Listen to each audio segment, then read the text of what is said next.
Aujourd'hui, nous sommes le 15 février. Il nous reste un petit peu moins de la moitié du mois pour aller prendre soin de toi et de ton couple. Et j'avais envie d'aller encore plus creuser les émotions. J'ai eu pas mal de retours depuis cette vidéo et beaucoup de questions sur oui, d'accord, c'est bien d'avoir des émotions, mais je fais quoi avec? Qu'est-ce que je peux faire pour les faire sortir? Et bien la bonne nouvelle, c'est qu'il y a plein de choses que tu peux faire. D'ailleurs, c'est un truc qui est chouette, c'est que maintenant, tu n'es pas forcément obligé d'aller voir un thérapeute, une thérapeute. Si tu en as besoin, bien sûr, je t'invite à le faire. Mais il y a plein d'autres solutions.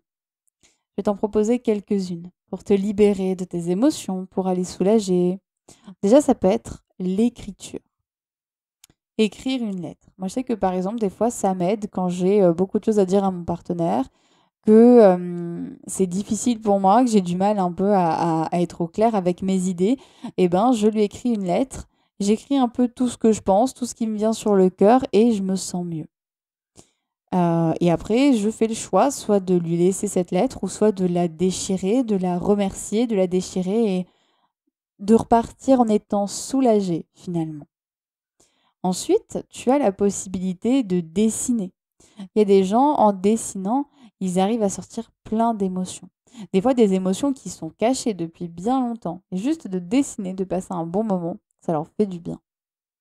Tu peux aussi exprimer tes émotions avec le chant, la musique, la danse. Le fait de danser, ça te permet de bouger, tu bouges tout ton corps. Et évidemment, là aussi, tu fais sortir les émotions. Alors en plus, ce qui est chouette, c'est que tu peux faire aussi du sport, hein. Bon, bah, évidemment la boxe, mais aussi du cardio, tu peux aller courir, tu peux aller marcher.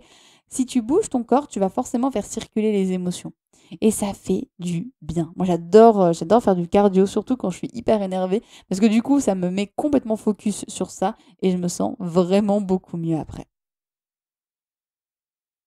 Et pour finir, mon invitation, après avoir bougé, après avoir écrit, dessiné, ça peut être aussi de regarder, un film ou une série. Si par exemple tu sens que tu es triste et que, bah, tu pas pris le temps de pleurer parce que c'était pas le bon moment.